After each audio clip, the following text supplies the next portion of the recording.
कहानी वक्त बदलता है।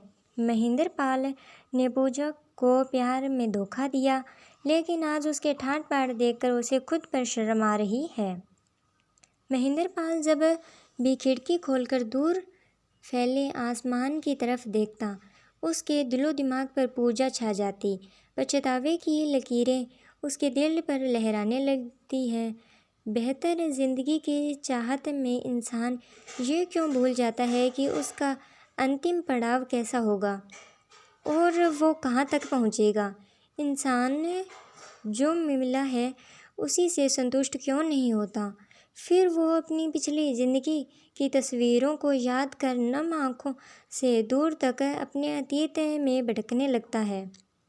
ऐसे तो पूजा बहुत बार उसके ख्यालों में आकर दूर निकल जाती है, लेकिन जब से गांव से आए एक रिश्तेदार ने उसे बताया कि उसके बेटे बहू ने नोएडा में एक प्रिंटिंग प्रेस डाली है और उसका बिजनेस दिन दुगनी रात चौगनी तरक्की कर रहा है, तभी से उसके माथे पर जैसे हथौड़े बजने लगे हैं।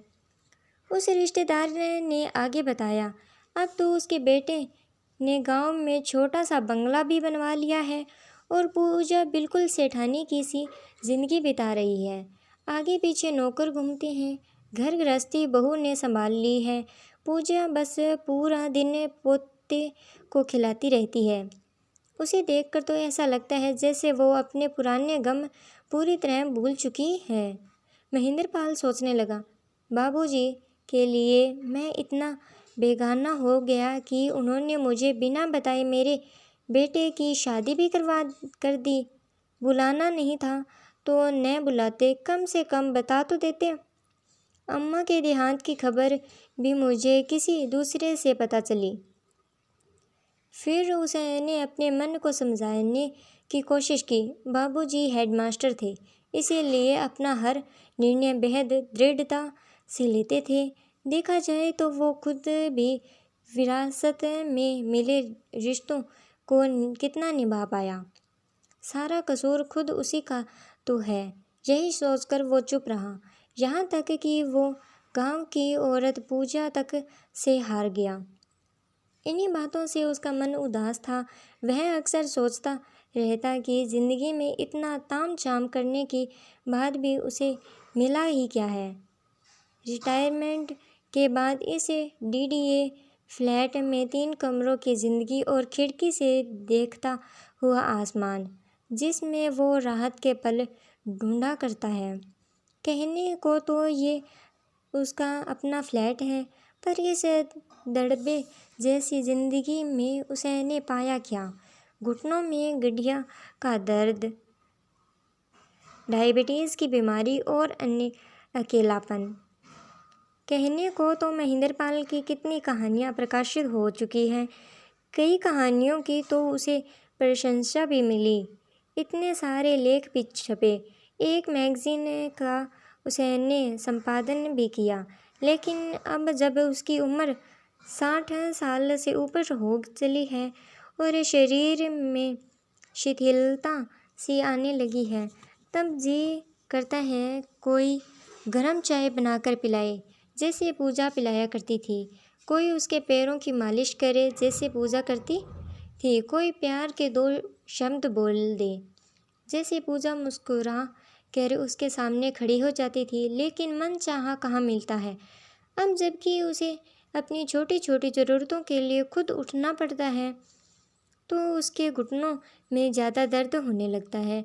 अपने आप अलमारी में से कोई दर्द निवारक आइटमेंट निकालकर एड़ियों में धीरे धीरे मलने लगता है।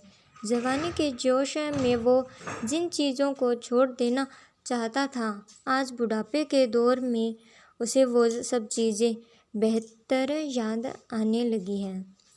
अतीत की यादें एक बार फिर उसे घेरने लगी। पूजा जब ब्याह कर आई थी तो कितनी सुंदर दिखती थी। हमेशा कहा करती थी, मालिश करने से बदन छर्रा होता है, हड्डियाँ मजबूत हो जाती हैं। महेंद्र पाल उसे झिड़क देता, मुझ से इसे तेल फुलेल की चिपचिपाहट बर्दाश्त नहीं होती। पूजा मुस्कुराकर टाल देती। महेंद्र पाल की झुंझुलाहट जारी रहती। जाने किस गवार से रिश्ता जोड़ लिया बाबूजी ने। गांव की जिंदगी के आगे तो इसने कुछ देखा ही नहीं। महेंद्र पाल उसकी ये सब बातें देखकर छटपटा जाता था। अब सोचता है ऐसा भी नहीं था कि पूजा बिल्कुल अनपढ़ थी। गवर्नमेंट कॉलेज से उसने इंटर किया था। सिलाई कढ़ाई और घर गृहस्थी के सभी कामों में निपुण थी। पिता जमींदार थे, इसीलिए उसने दूध दही की भरमार देखी थी। गेहूं चने की लहराती खेतों की खुली हुई हवा देखी थी। साहित्य को वो उतना ही समझती थी जितना उसने पढ़ा था। इसी बीच उसका बेटा बिहू हो गया। महेंद्र पाल को लगता ऐसी ठहरी हुई जिंदगी से उसे मिलेगा ही भी क्या। स्कूल में हिंदी का मास्टर कब तक बना रहेगा। वो मोदी नगर से बाहर निकलना चाहता था। मास्टरी की मुट्ठी भर कमाई से वो ऐसा कुछ नहीं कर पाता था जैसा वो चाहता था। शादी के पूरे 6 साल बाद उसे एक पत्रिका में नौकरी मिल गई और वो दिल्ली चला आया। लिखने का उसे शुरू से शौक था। उस समय तक उसकी कई कहानियां प्रकाशित भी हो चुकी थी। लेखकों की जमात में उसे जाने लगा था। लोग उसे प्रशंसा देखने लगे थे। छुट्टियों में वो मोदी नगर जाकर पूजा और बिहू से मिल आया करता। संपादकीय नौकरी के दौरान उसकी भेंट नीरा से हुई। महेंद्र पाल को नीरा के साथ किसी भी विषय पर देर तक चर्चा करना अच्छा लगता था। बिल्कुल आधुनिक विचारधारा जिसमें भारतीय विचारधारा भी शामिल होती। महेंद्र पाल को उसका व्यक्तित्व भाने लगा। जिस तरह सम्मोहक में आदमी फंसता चला जाता है और उसे ध्यान ही नहीं रहता कि भविष्य में उसके इस सम्मोहक का क्या असर पड़ेगा। बिल्कुल उसी तरह महेंद्र पाल भी नीरा की गिरफ्त में फंसने लगा था। नीरा भी उसके चारों तरफ मंडराती रहती थी। फिर एक दिन ऐसा आया जब दोनों ने मंदिर में जाकर शादी कर ली। नीरा के माता पिता मद्रास में रहते थे, इसीलिए उस पर किसी का बंधन तो था नहीं। उसने लेखन क्षेत्र में महेंद्र को बहुत सहारा दिया था। यहाँ तक वो एक जानी मानी पत्रिका का संपादन भी हो गया था। धीरे धीरे महेंद्र पाल की दूसरी शादी की बात चारों तरफ फैल गई। पूजा को जब पता चला तो बेचारी सिर्फ आंसू बहाकर रह गई। घर गृहस्थी वाली औरत इतनी हिम्मत भी नहीं जुटा पाती कि दिल्ली जाकर अपने पति और नीरा के विरुद्ध कोई कानूनी लड़ाई लड़ पाए। वो सिर्फ इस बात से संतुष्ट थी कि उसके पास उसका बेटा है, जिसको देखकर वो अपनी बाकी जिंदगी काट सकती है। दूसरे माता पिता, सम्मान, प्यार और सहारा देने वाले सास ससुर भी उसके साथ थे। लेकिन हेडमास्टर साहब को चैन नहीं था। बहू को दुख उनसे देख नहीं जाता था। एक दिन बेटे के ऑफिस का पता ढूंढते हुए वो दिल्ली पहुंच गए। पिता को यूं अचानक आया देखकर महेंद्र पाल बुरी तरह सकपटा गया। थोड़े बहुत खानदानी संस्कार उसके रगों में अभी तक थे। बोला, बाबा आने की सूचना भिजवाते तो मैं आपको लेने स्टेशन आ जाता। मैं तुम्हारे घर ठहरने नहीं आया हूँ, सिर्फ चेतावनी देने आया हूँ। अपनी योड़ी छोड़कर न किसी को शांति मिली है न मिलेगी। अभी भी देर नहीं हुई है, वापस लौट आओ अपने घर, वरना पछताओगे। मैं मानता हूँ बाबा, मैंने गलत किया है, लेकिन कुछ पाने के लिए कुछ खोना भी पड़ता है। आज मैं जो कुछ भी हूँ नीरा की वजह से ही हूँ, वरना सारी ज़िंदगी आपकी तरह हेडमास्टर ही बनना रहता। बाबा समझ गए कि उनका बेटा थोड़ी आधुनिकता, थोड़ी सफलता और थोड़ी भावुकता के बहाव में बह चुका है। अब कोई भी तर्क उसे वापस नहीं लौटा सकता। नम आंखों से वो उठे और बेटे की पीठ थपथपाते हुए घर से बाहर निकल गए। उसी समय उन्होंने मन में ही प्रण लिया कि अपने पोते बिहू को वो इतना लायक बनाएंगे कि महेंद्रपाल देखते ही रह जाएगा। पूरे 25 साल बीत गए। महेंद्रपाल का नीरा से एक बेटा भी हुआ। इस बीच न वो मोदीनगर गया न ही वहाँ से कोई बुलावा ही आया। जब तक वो रिटायर नहीं हुआ था, इस बारे में सोचने का उसे समय भी नहीं मिलता था। कभी पूजा या बिहू का ध्यान आता भी था तो नीरा और अपने बेटे सुशील को देखते ही मन बदल लेता था। उसने नीरा के सहयोग से एक फ्लैट भी बुक कर लिया था ताकि रिटायर होने के बाद दोनों आराम से रह सके। नीरा ने भी रिटायरमेंट के बाद छोटा सा बुटीक खोल लिया था। थकी हारी घर लौटती तो सोफ़ा सेट पर लेट जाती। खाली समय में वो नए नए डिज़ाइन बनाती। महेंद्रपाल का मन करता वो उससे कुछ बात करे, पर उसकी थकी हारी हालत देखकर चुप हो जाता। बेटा सुशील न तो पढ़ने में अच्छा था न ही संस्कारी था। पिता को इज्जत देना तो दूर, कभी बात भी नहीं सुनता था। महेंद्रपाल ने कई बार नीरा को समझाया भी, पर नीरा ने उसकी कोई बात नहीं मानी। कई बार उसका मन करता कि वो एक बार मोतीनगर हो आए। जब से उसे उस रिश्तेदार से पूजा के बारे में सुना था, उससे मिलने की इच्छा बढ़ती ही जा रही थी। एक दिन उसने मोदीनगर जाने का मन बना लिया।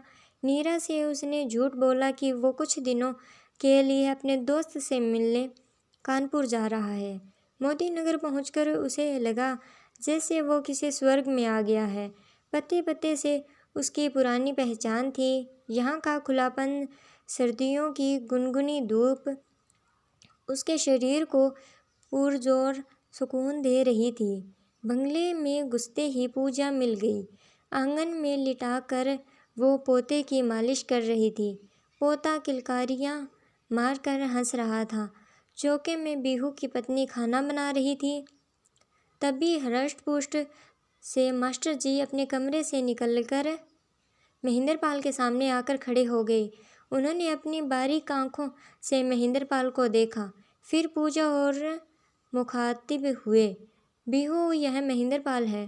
तुमने इसे नहीं पहचाना?